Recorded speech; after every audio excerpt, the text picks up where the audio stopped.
Assalamualaikum warahmatullahi wabarakatuh. Perkenalkan, nama saya Novia Zulma dari kelas 2 TIF. Kali ini saya akan membahas mengenai penginstalan React.js. Um, kita akan masuk dengan perkenalan React.js, di mana React.js merupakan library dari JavaScript yang akan membantu sang pengembang atau tim pengembang untuk membangun antarmuka atau UI yang lebih dinamis, modular, dan juga efisien.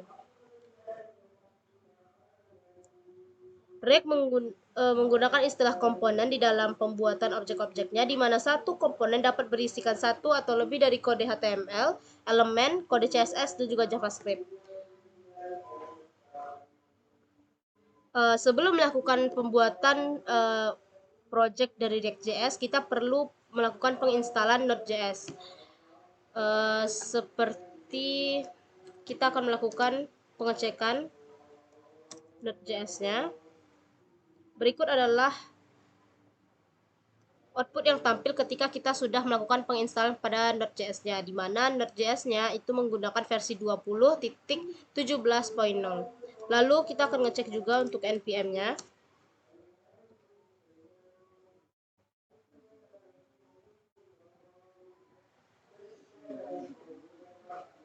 Di mana npm-nya juga berversi 10.8.2. Baik, kita akan langsung melakukan pembuatan project dari React.js tadi dengan membuat sebuah directory dengan melakukan perintah berikut di command prompt ataupun cmd, di mana mkdir atau make directory lalu membuat nama foldernya. Lalu setelah itu kita akan menjalankan perintah npm create fetch add latest nopi add guest, di mana maksud dari perintah ini akan membuat template dari file atau Node.js-nya ke dalam folder kita. Setelah itu, kita akan diminta masuk ke dalam folder yang kita buat tadi. Maka kita bisa langsung melakukan penjalanan atau melakukan perintah npm install.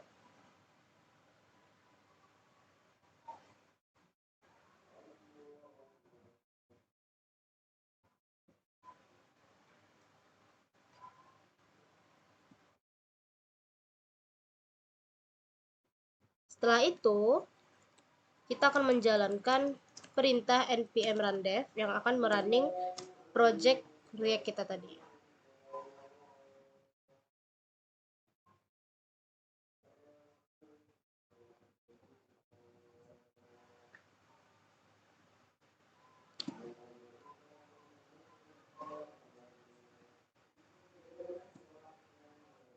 Kontrol klik kepada link yang telah diberikan. Nah, berikut adalah tampilan ketika React.js atau project React.js itu berhasil dilakukan. Baik, kita lanjut ke hasil penginstalasian yang telah saya kerjakan di lab. Yang pertama, saya sudah melakukan pembuatan project untuk pertemuan 2, di mana di pertemuan 2 terdapat sebuah tugas yang meminta untuk melakukan pembuatan artikel, list of product, dan juga Q&A.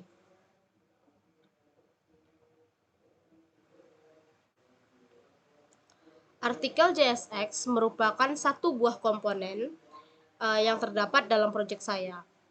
Lalu, title, gambar, penulis, dan juga use card ataupun yang biasa kita sebut dengan function itu merupakan komponen childnya.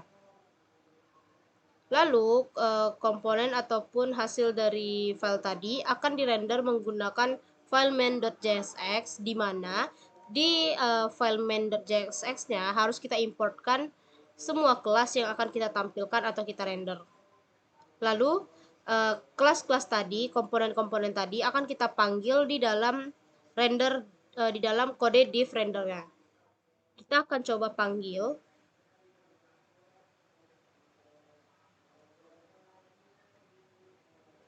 dengan memanggil alamat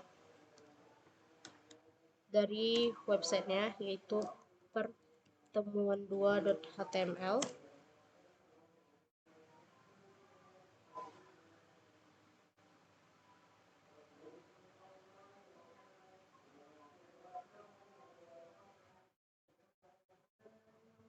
Kita lakukan di sini dulu.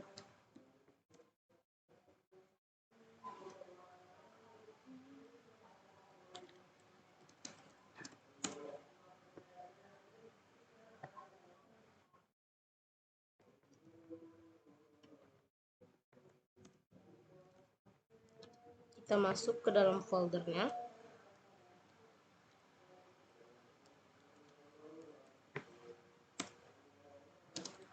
Lalu masuk ke dalam folder yang telah kita instalkan menggunakan template-nya.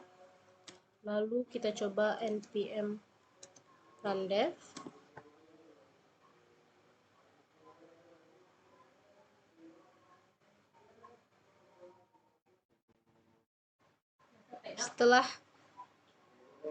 Setelah linknya muncul, kita bisa kontrol klik,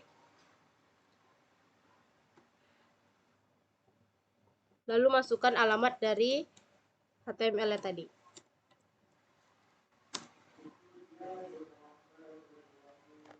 Berikut adalah tampilan dari komponen artikel saya yang membahas mengenai bully. Lalu berikut adalah komponen dari question and answer-nya yang saya satukan di dalam satu kontainer. Lalu untuk list of our product juga saya tetap jadikan satu file, di mana tinggal scroll ke bawah, hasilnya akan ada di bawah. Selanjutnya, penambahan dua komponen yang terkait dengan topik yang diambil.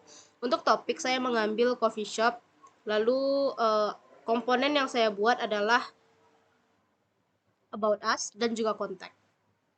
Di mana about us dan contact tadi saya satukan dengan menggunakan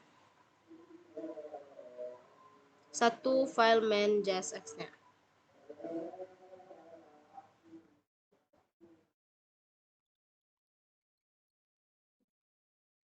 Untuk penambahan komponen sesuai dengan topik yang diambil,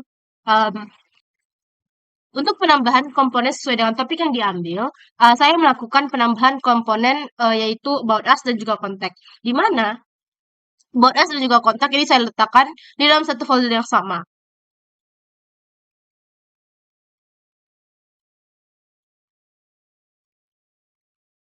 Berikut adalah tampilan dari desain about us dan juga contact yang saya satukan di dalam satu file main.jsx. Sekian dari saya. Assalamualaikum warahmatullahi wabarakatuh.